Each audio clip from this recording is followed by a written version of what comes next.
Genosida yang terjadi di Gaza itu adalah ada peran doktrin keagamaan. Dan itu sudah pernah dibahas di Al Jazeera. Ya, semua kepala intelijen keamanan Israel, semua pemimpin militer Israel, ya, kementeriannya, kabinetnya, itu semua dikuasai oleh lulusan sekolah-sekolah agama, pesantrennya Israel, pesantrennya Yahudi. Itu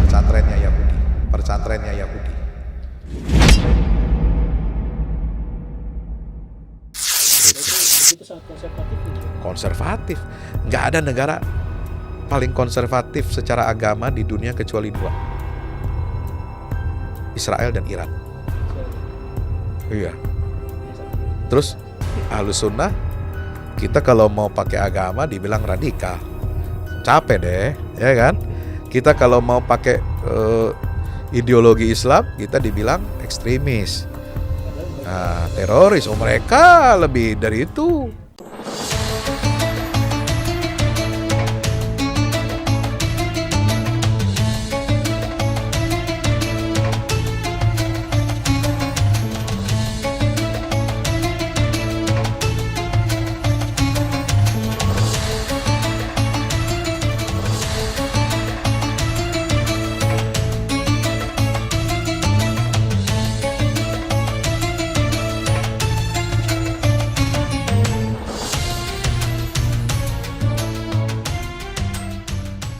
Ya, bismillahirrahmanirrahim. Assalamualaikum warahmatullahi wabarakatuh. Merhaba, Arkadaslar, teman-teman sahabat sekalian.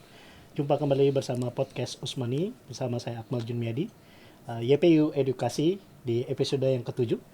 Dan kali ini kembali lagi bersama dengan narasumber yang sangat luar biasa, Ustadz Kabir, kalau bahasa Turkinya Buyuk Hoca nih. Buyuk Hoca. Artinya guru besar yang memang beliau memfokuskan diri dalam pembebasan sekuler. Ya, Baitul Maqdis dan sebagainya seperti ini akan kita bahas nantinya. Dan memang beliau ini adalah salah seorang dai nasional, Ustadz, ya. Alhamdulillah di berbagai macam televisi media dan juga sering menjadi pembicara bukan hanya di kalangan masjid dan sebagainya, sampai kemudian terakhir di pemerintah juga ya, baik itu di Kemenlu maupun di DPR RI ya, seperti itu. Dan bersama dengan Ustadz Fahmi Salim, apa kabar Ustadz? Alhamdulillah, kabar baik. Alhamdulillah. Khair Ustadz, ya. Çok güzel, Masya Allah. Udah bisa bahasa Turki sekarang beliau. Insya Allah dengan aktivitas yang sangat padat, beliau bisa menyempatkan diri untuk sama-sama buat teman-teman sahabat sekalian berbagi ilmu terkait dengan, ya beliau banyak menulis buku ya Ustadz, ya. Salah satunya kemarin adalah terkait dengan Tufanul Aqsa. Dan juga hal yang kemudian kita bahas pada tema kali ini adalah roadmap pembebasan Al-Aqsa atau kemudian Baitul Maqdis berdasar pada Al-Quran dan Sunnah. Nah, insya Allah beliau ini adalah pakarnya karena lulusan daripada Al-Azhar Mesir dan juga tafsir Quran. Baik Ustadz, ini menjadi satu pertanyaan mendasar ya Ustadz, ya. Dalam Al-Quran itu kan ada dalam surat Al-Isra dan sebagainya. Seperti apa sih pentingnya Baitul Maqdis terutama di dalam Al-Quran dan As-Sunnah itu sendiri Ustadz?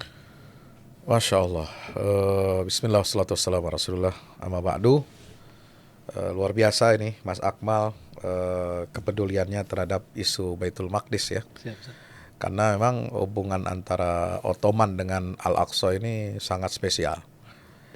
Dia kekuasaan terakhir dalam sejarah Islam yang mengusung kekhalifahan, walaupun bercampur dengan monarki lah kira-kira begitu.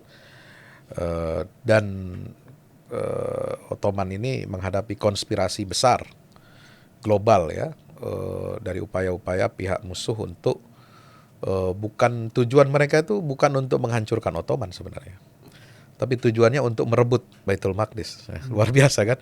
Jadi sampai segitunya ya, karena Ottoman ini adalah penghalang terbesar bagi proyek Zionisme, bagi proyek imperialisme Barat untuk menguasai dunia Islam. Itu selama masih ada pelindungnya ya, masih ada protektornya, Barat ini tidak akan bisa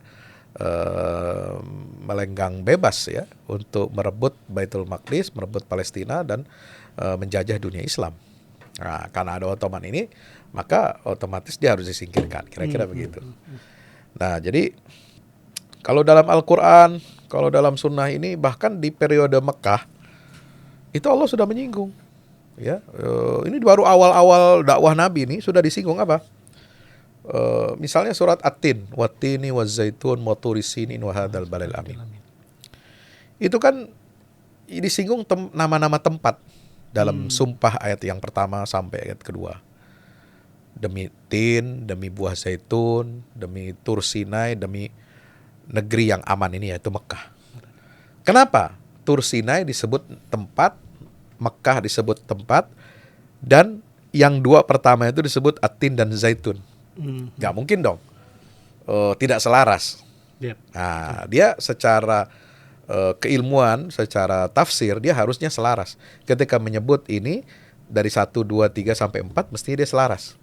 Nah, berarti yang dimaksud oleh Allah dengan bersumpah dengan buah tin dan zaitun bukan semata-mata dengan sumpah dengan buahnya aja, tapi dengan tempat negeri di mana buah itu tumbuh subur. Dan itu ada di negeri Syam. Itu adalah di Palestina. Makanya dalam Al-Quran di surat An-Nur ada ungkapan begini, zaitunatin, ya kan? La syarqiyah wala gharbiyah. Buah zaitun yang terbaik adalah buah zaitun yang tumbuh di Palestina. Kenapa? Karena dia cahaya mataharinya seimbang. Pagi dan sore dia seimbang, tetap dapat dari dua arah. Karena dia berada di tengah-tengah permukaan bumi gitu. Nah, itu sudah disinggung. Artinya apa? Tempat-tempat ini, jadi Syam, kemudian Tur Sinai dan Mekah, itu disebut tempat-tempat turunnya wahyu. Tempat-tempat turunnya wahyu. Wow. Berarti jadi inilah jejak-jejak wahyu. Negeri para nabi juga. Negeri para nabi gitu ya. Maka itu sudah ditanamkan oleh Allah sejak awal. Yang kedua, Nabi ketika di Mekah itu sholat menghadap apa? Iya. Ke Yerusalem. Salim. Sejak awal. Kiblat pertama. Sahabat kumpul di rumah Darul Arqam bin Abil Arqam, rumahnya seorang pemuda namanya Al-Arqam bin Al-Arqam. Itu kan apa yang dilakukan aktivitasnya? Tilawah Quran, kemudian sholatnya berjamaah. Tapi meskipun belum diwajibkan secara fardu 5 kali sehari, tapi sudah diwajibkan untuk apa? Sholat Qiyamul Lail. Ya, ada doa-doa, dan itu semua menghadap apa? Menghadap Baitul Maqdis, Yerusalem. Jadi hubungan mereka dengan Yerusalem ini besar. Bahkan sejak awal risalah gitu ya. Kemudian di akhir periode Mekah ada apa? Peristiwa Isra Mi'raj. Betul. Ya, awal kewajiban sholat 5 waktu dimulai dari situ, dan itu di mana adanya? Di Baitul Maqdis. Rasulullah sampai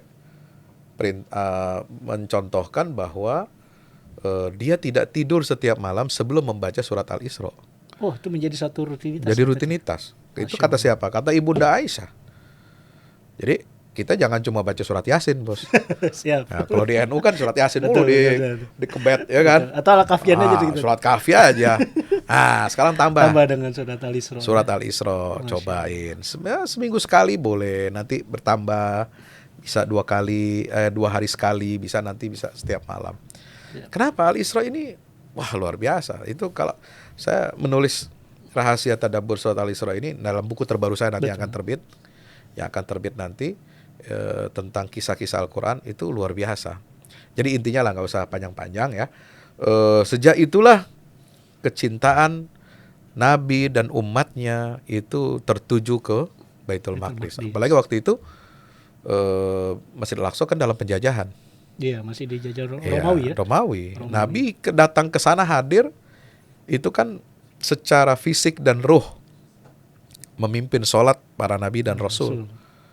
Ya, itulah pengumuman pertama bahwa risalah Islam ini menjadi risalah yang global, mendapatkan persaksian dari seluruh nabi dan rasul di malam itu. Maka tidak ada namanya globalisasi atau internasionalisasi Islam, melainkan kecuali ada dimulai dari mana? Masjidil Aqsa itu. Itu stasiun berikutnya. Nah, setelah ke Madinah ketemu dengan orang Yahudi. Bani Israel. Mereka migrasi dari mana? Dari sana, dari negeri Syam, dari Baitul Maqdis. Ya. Kan setelah kehancuran Yerusalem tahun 70 oleh Kaisar Titus Roma, itu kan mereka bermigrasi. Mereka ini hidup dalam keadaan ya menyedihkan. Ya, tempat suci kelahiran Nabi Isa itu sudah dihancurkan, habis, ya, di bumi hanguskan, ya. Kemudian mereka nggak punya tempat tinggal. Mereka mencari tempat beribadah yang aman, sekaligus mencari tempat di mana di dalam kitab suci mereka menurut Yahudi akan ada Nabi akhir zaman sebagai Mesia. Wah, gitu ya. Dicari tempatnya, bos. Masya Allah, Masya Allah. Dikabarkan dalam kitab Taurat dan sebagian Talmud, informasinya ada bahwa Nabi itu nanti itu akan lahir di daerah yang di gurun tandus, tapi dia akan menempati sebuah wilayah yang kehijauan. Ada rumput-rumput, tumbuh-tumbuhan gitu ya, ada kebun-kebun. Banyak perkebunan juga. Perkebunan. Maka mereka cari. Jadi migrasi Yahudi pertama sebelum berdiaspora ke seluruh dunia, mereka ke Jazirah Arab dulu. Jazirah Arab. Oh. Ya. Khususnya kepada kota Madinah ya. Khususnya nantilah mereka mendapati ada Yastrib. Madinah, ada mana itu, ada daerah Taif ya, ada daerah itu mereka tempati. Mereka bikin koloni. Koloni Yahudi di Jazirah dulu besar. Kenapa? Karena menunggu datangnya Nabi akhir zaman ini, Mesias ini. Mesias mereka ya. Iya, setelah Nabi Isa wafat, setelah Nabi Isa diangkat ke langit kan udah nggak ada lagi Mesias. Mereka menunggu-nunggu itu, siapa Nabi akhir zaman ini? Sampai ke Madinah. Wah, ini luar biasa ya. Nah, jadi pengetahuan yang belum banyak orang tahu nih, Zat. itu disurvei sama mereka. Gitu ya. Disurvei. Sampai mereka meyakini. Sampai meyakini, oh inilah nanti tempat. Makanya ketika dengar ada Nabi lahir di Mekah, mereka kan udah pasang mata-mata. Gitu ya. Apalagi waktu hijrah ke Madinah Nabi, mereka udah siap-siap nih. Apakah, nah disitulah konfliknya antara Nabi Muhammad dengan Bani Israel ini. Lalu kemudian singkat cerita, setelah bermusuhan, setelah konflik dengan Yahudi, dengan kaum musyrikin mereda, maka fokus Nabi adalah bagaimana membebaskan Baitul Maqdis. Nah itu praktis beliau lakukan setelah perjanjian Hudaybiyah. Setelah perjanjian Hudaybiyah. Sebelum penaklukan Makkah sudah dimulai. Berarti memang sudah punya visi lebih jauh lagi saat ya. Iya. Bahkan Perang Tabuk. Mekah, saat perang Tabuk. Mulai dari perang Tabuk. Itu perang Nabi pertama keluar Madinah, itu diarahkan kemana? Ke negeri Syam. Tahun 7 Hijriah. Kemudian perang Mu'tah. Itu terjadi pada tahun ke-8 setelah penaklukan kota suci Mekah. Itu semua kemana? Ke negeri Syam. Apa message-nya? Bahwa umat Islam setelah menguasai Mekah dan Madinah, ya itu harus membebaskan Masjidil Aqsa, Baitul Maqdis. Sampai Nabi sebelum wafat, ketika beliau sakit, ya beliau sempat mengutus pasukan dipimpin oleh Usama bin Zaid. Wah, ini strategi beliau ya. Strategi beliau untuk menyiapkan para sahabat ya. Menyiapkan sahabat untuk kemana? Ke negeri Syam lagi. Untuk berupaya membebaskan Masjidil Aqsa itu. Jadi sampai Rasulullah wafat aja seperti itu. Ya, perang Mu'tah tahu nggak? Siapa yang terbunuh? Itu kan orang-orang hebat. Ada Panglima Ja'far bin Abi Thalib, ada Abdullah bin Rawahah, ada Zaid bin Harisah, anak angkatnya Rasul, bapaknya Usamah itu, bin Zaid, itu kan wafat di situ, gugur sebagai syahid. Itu panglima-panglima hebat. Perang Mu'tah, siapa yang tidak pernah mendengar ya. Jadi mereka syahid itu untuk apa? Membebaskan Masjidil Aqsa. Jadi inilah strategi nubuah yang ditanamkan baik di dalam Al-Quran dan Sunnah. Berarti memang proses itu memang membutuhkan waktu juga, jangka panjang. Oh iya. Gitu kan. Dan Nabi memulai proyek merancang ya pembebasan Baitul Maqdis itu secara terstruktur, sistematis. Termasuk juga nanti akan berhadapan dengan Romawi. Berhadapan dengan Persia dan sebagainya. Karena memang udah dari dulu kayaknya ya menjadi. Makanya Baitul Maqdis dibebaskan masa Umar setelah Persia dan Romawi ditaklukkan. Iya. Nanti kalau sekarang nih mungkin ada korelasinya. Korelasi dengan pasti ada. Ada superpower dunia hari ini juga dunia, ya. Iya. Ternyata memang seperti itu. Terus ini juga saya mau bertanya juga, kalau memang dari zaman Rasulullah kepada para sahabat itu sudah sangat jelas. Terus bagaimana para pandangan sahabat generasi tabiin ya tentang keutamaan Al-Aqsa dan perjuangan membebaskannya? Siapa aja sih tokoh Islam yang terdahulu menginspirasi pembebasan tersebut Selain mungkin ya Rasulullah sendiri dengan para sahabat. Mungkin ada Jadi dari generasi tabi'in. arsitek pertama pembebasan Masjidil Aqsa itu Rasulullah. Mm-mm. Beliau yang merancang. Oke. Beliau yang jadi arsitek pembebasan itu. Ya, dengan banyak sekali petunjuk-petunjuk termasuk kita disunnahkan membaca surat Al-Isra, itu salah satu strategi beliau. Ya, kemudian yang kedua, inspirasi membebaskan Baitul Maqdis adalah terutama di masa Umar bin Khattab. Umar bin Khattab. Itulah masa ekspansi futuhat Islamnya mencapai puncaknya. Karena wilayah Irak ya, Persia itu berjatuhan, dikuasai umat Islam, kemudian berangkat ke negeri Syam, dipimpin oleh Khalid bin Walid. Kemudian terjadi perang di sekitar Yordania itu ya, perang di daerah Mu'tah juga namanya, itu perang besar ya, itu penaklukan Romawi ya. Jadi Romawi ini kan punya 2 ibu kota, ibu kota politik di Konstantinopel, ibu kota keagamaan itu di Yerusalem, karena kan di bawah kekuasaan Kristen Ortodok kan, Kristen kan Ortodok. Iya, betul. Nah, maka Umar bin Khattab ini memiliki strategi untuk ya menaklukkan dulu wilayah satelit-satelitnya. Oh, berarti memang sekitarnya dulu ya. Sekitarnya dulu. Nah, Damaskus itulah jadi kunci. Istana Romawi di musim panas. Itu adanya di Damaskus. Di Damaskus. Nah, Damaskus ini ditaklukkan karena tidak bisa masuk ke Baitul Maqdis kecuali dengan menaklukkan dahulu Damaskus. Gitu. Nah, jadi sahabat-sahabat Nabi ini luar biasa ya, mereka motivasi. Bahkan konon saya pernah dengar dari seorang ulama ahli sejarah di Palestina itu dibilang di sekitar Baitul Maqdis itu ada makam kurang lebih 10.000 sahabat. Masya Allah. Yang dikubur di sana. 10.000 sahabat. Karena Nabi itu mewasiatkan khusus ya, mendorong umatnya untuk memakmurkan Masjidil Aqsa. Bahkan sempat beliau mengatakan, tinggallah kamu di sana. Ya, makmurkan masjid, karena dia masjid yang terjauh kan. Iya, betul. Maka disebut Masjidil Aqsa. Nah, kalau yang terjauh ini nggak diopenin kan bahaya. Iya. Kenapa? Karena itu disekelilingi oleh kekuatan besar dunia. Super power semua ada di situ. Karena dia strategis di perairan Mediterania, titik pertemuan antara Asia, Afrika dan Eropa. 3 benua gitu. sekaligus. 3 benua sekaligus gitu. Dan setelah itu ya kita tahu juga ada Salahuddin Al-Ayyubi melakukan hal yang sama. Melakukan hal yang sama, hanya dia menghadapi konspirasi dari kekuatan Kristen Barat. Kristen Barat. Katolik, oh, iya. ya dari Vatikan. Dan perang salib juga ya. Perang salib ya. Ketika tahun 1095 Paus Urbanus mendeklarasikan perang suci, Holy War.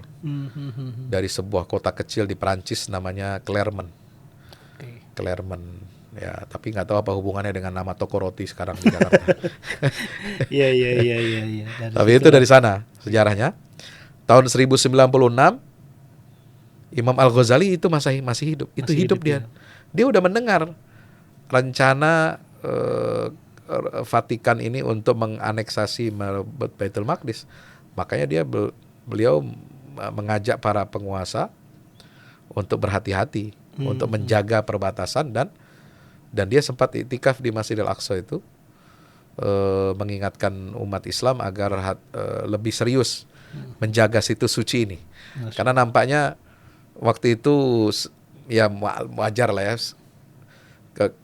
kekuasaan Islam itu sedang berada di puncaknya. Jadi mereka sendiri dengan pede mengatakan kita nggak mungkin kalah. Wah, itu dia. Nah, itu. Kesombongan itulah yang akhirnya menjadi celah. Nah, tapi 3 tahun setelah itu malah petaka. Yang terjadi. Nah, itu.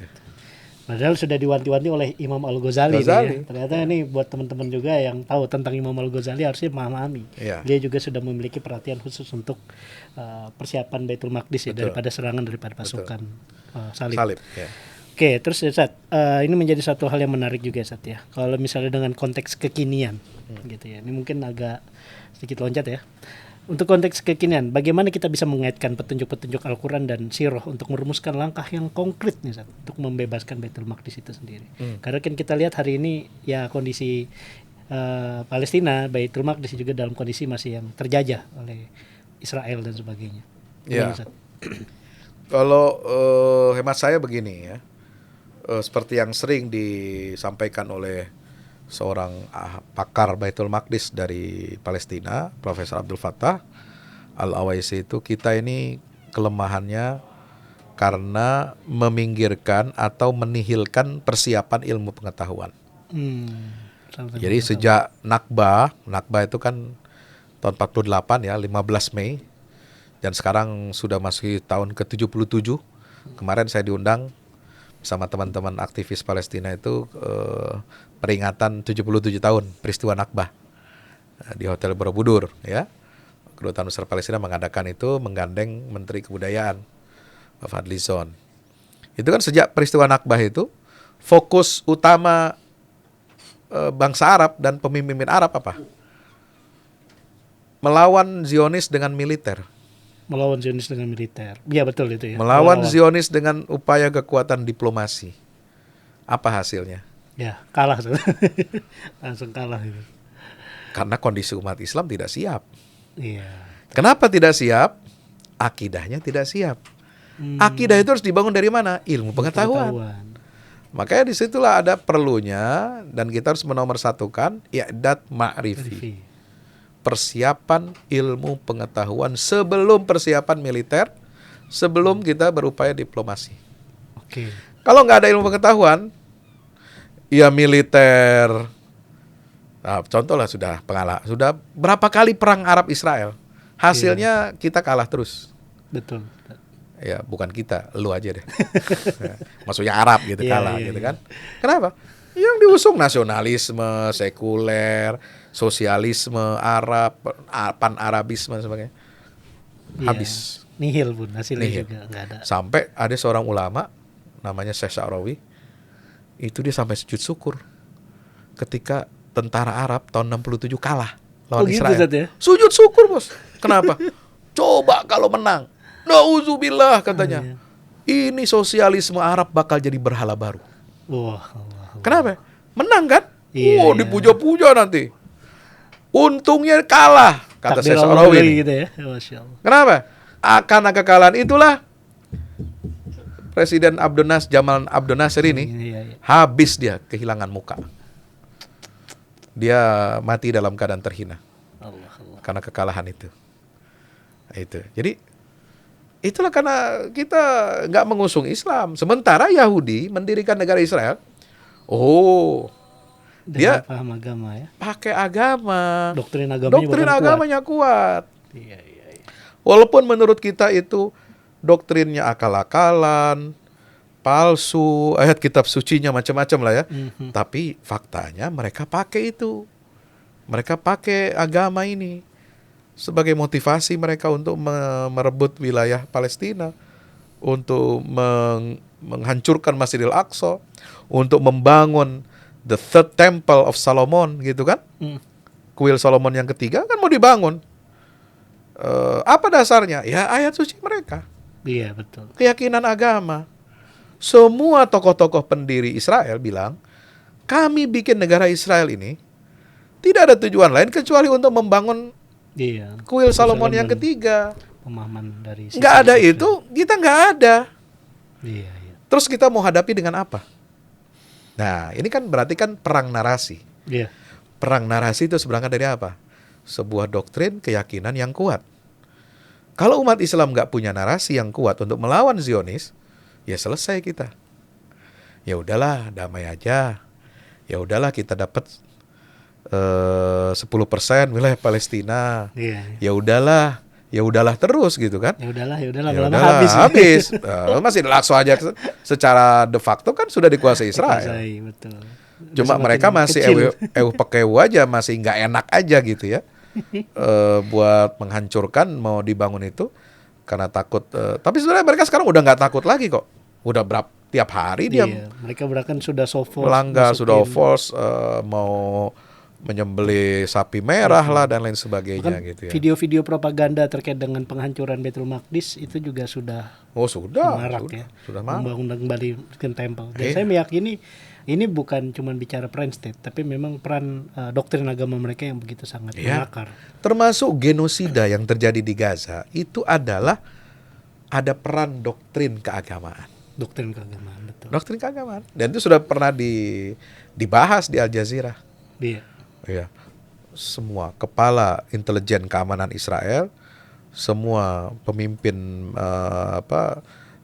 militer Israel, ya, kementeriannya, kabinetnya, itu semua dikuasai oleh lulusan sekolah-sekolah agama, Oh gitu ya. pesantrennya Israel, Pesantrennya Israel. pesantrennya Yahudi. Itu. Berarti begitu sangat konservatifnya mereka ya. Konservatif. Nggak ada negara paling konservatif secara agama di dunia kecuali dua, Israel dan Iran. Israel dan Iran. Oh. Iya. Cuma yang satunya bedanya Terus Syiah. Ahlus Sunnah, kita Iya. kalau mau pakai agama dibilang radikal. Nah itu kesulitan Capek gitu deh, ya kan? Kita kalau mau pakai ideologi Islam, kita dibilang ekstremis. Padahal mereka Nah, sudah teroris. melakukan Oh, itu mereka lebih dari itu. iya, menganggap genosida itu adalah bagian suci perjuangan mereka ya. Dibilang sama oposisi kemarin kan lucu ya. Iya. Siapa sih ya, Ergolan bilang apa? Ehud Barak juga bilang, Ehud Barak. membunuh anak-anak dan perempuan udah kayak hobi. Allah. Itu kalau nggak ada otaknya diisi oleh doktrin sesat, apa? Sudah sangat Nggak pasti. Sudah pasti itu. Masa kita mau melawannya dengan narasi wa in janahu lisalmi fajnah laha. Kalau mereka cenderung untuk berdamai, maka berdamailah dengan mereka. Nggak bisa. Mereka nggak mau berdamai kok. Iya. Sampai sekarang pun Sampai. gencatan senjata juga. Two state solution nggak ada dalam pikiran mereka. Terus kita mau ngemis-ngemis, udahlah two state solution. Gimana? Iya. Inilah yang menjadi satu tantangan internal umat Islam itu sendiri, Iya. Sat, ya. Karena pemahaman kita itu ya Palestina hanya menjadi satu garis nasionalisme, padahal lebih dari itu, Sat. Lebih dari itu. Karena bicara agama Dan Ottoman mengajarkan itu. iya, Ya, ini bicara peradaban Ottoman. Ottoman ini luar biasa ya. Tentu dengan segala kelebihan dan kekurangannya. Yang kekurangannya ya nggak usah kita ambil gitu ya. Tapi kelebihan mereka berkhidmat untuk menjaga kejatuhan Baitul Maqdis itu, menundanya paling tidak selama 40 tahun. 40 tahun. Kalau enggak sudah lebih awal. Sudah lebih awal. Bahkan ya dari sebelumnya era Sultan Abdul Hamid mungkin, Iya, Sat, ya. dari masa Abdul Majid. Abdul Majid ketika itu. Dan ketika itu kalau Anda baca nanti, kita akan launching ya, buku kronik perlawanan Palestina, itu kalangan tulisan dari sejarawan dari Mesir. Itu awal mula Zionisme, dan mereka sudah berupaya secara sistematis dengan persiapan dana dan segala macam. Itu dimulai pada tahun 1840. 1840. Ya, ketika Mesir dikuasai oleh perwira yang bernama Muhammad Ali Pasha. Iya. Ya, dia Berarti kan sudah- orang Ottoman, Betul. gubernur, Betul. panglima militer dipercayakan itu. Nah, ketika Prancis keluar dari Mesir 1801, kan setelah revolusi Prancis, Napoleon Bonaparte 3 tahun menguasai Mesir. Oke. Prancis keluar dari situ, mereka mencari siapa nih perwira yang bisa diajak kerjasama dan menjadi pemimpin boneka di sana. Maka itu adalah terpilihlah itu. Dan dialah yang membuka, selama memerintah 10 tahun, dia membuka akses bagi Yahudi. Sebanyak-banyaknya. Menguasai tanah, properti, mengizinkan ini, itu, dan sebagainya. Dan Iya. itu kemudian disadari oleh Sultan Abdul Majid, ini harus dicegah. Harus, makanya ya itu, terjadilah banyak dekret-dekret Sultan Ottoman yang kemudian membeli kembali tanah-tanah yang sudah dibeli oleh dijual. Yahudi. Luar biasa. Ya. Membatasi kunjungan ziarah orang Yahudi di Yerusalem, dan seterusnya. Gitu.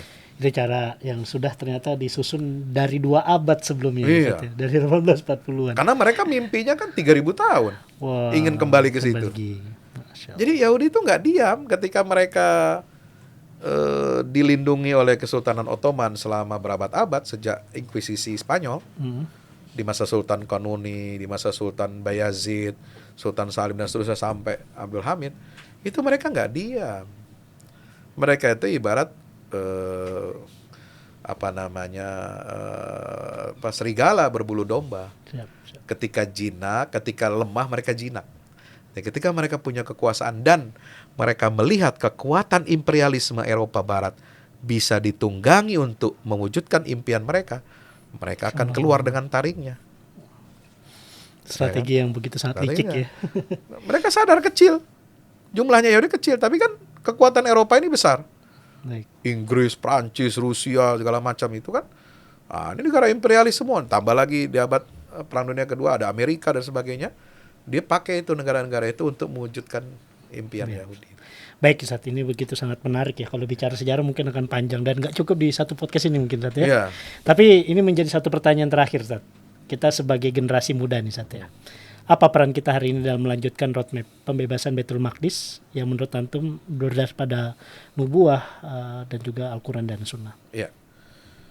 Kita harus meningkatkan ya, generasi muda ini harus meningkatkan literasi. Itu pesan saya. Jadi Peningkatan literasi. diawali dari peningkatan literasi ya, kemudian bangkitkan kesadaran itu dengan melihat bagaimana perjuangan teman-teman kita, anak-anak kita yang ada di Gaza itu mereka korbankan ya, negeri mereka, korbankan nyawa keluarga mereka untuk membela Masjidil Aqsa itu kan luar biasa. Sesuatu hal yang mungkin nggak terpikirkan oleh kita, tapi mereka sudah melakukan pengorbanan itu luar biasa. Dan hasilnya kan sekarang tekanan dari Eropa. Tekanan ini dan macam. Sekarang kondisi negara Israel seperti kata Ehud Barak itu dalam kondisi yang terkucilkan. Tidak lagi menjadi sebuah negara yang bersahabat bagi dunia internasional. Dan akan ada masanya hadir seperti ditulis oleh Dr. Ibrahim Al-Ansari, Dekan Fakultas Syariah dari Qatar University, mengatakan akan ada waktunya sebentar lagi ketika pohon, batu akan mengatakan di belakang saya ada Yahudi, tangkap dia. Kenapa? Karena kejahatannya, kriminalitas mereka sudah melampaui batas sehingga pohon dan batu saja mengeluh. Ya. Dan mengatakan kepada orang-orang, ini di belakang saya ada Yahudi ngumpet, lu bunuh aja dia. Kenapa? Karena makhluk alam semesta ini sudah nggak kuat ya, melihat kejahatan mereka. Gitu. Jadi kunci adalah literasi.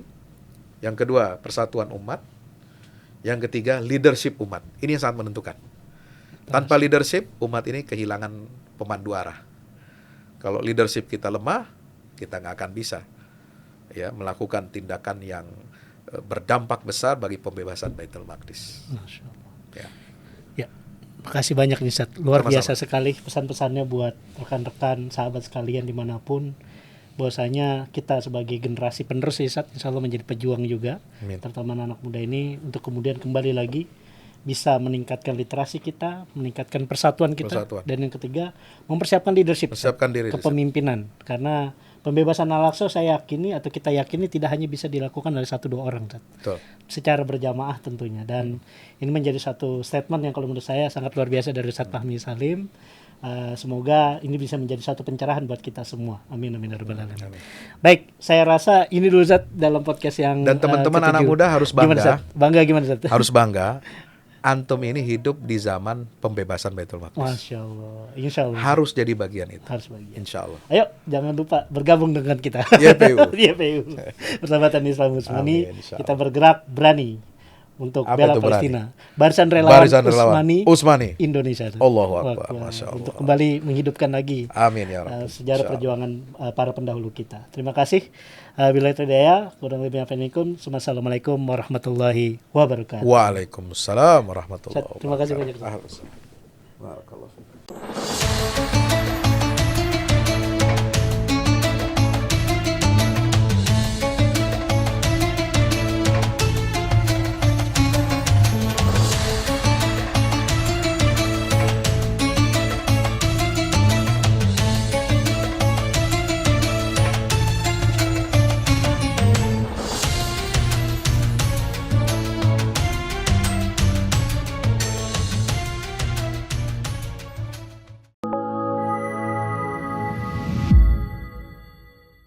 Yang terbaru dari Ustadz Fahmi Salim, buku Runtuhkan Zionis Rebut Baitul Maqdis, buku yang siap membuka cakrawala pikiran dan batin sahabat.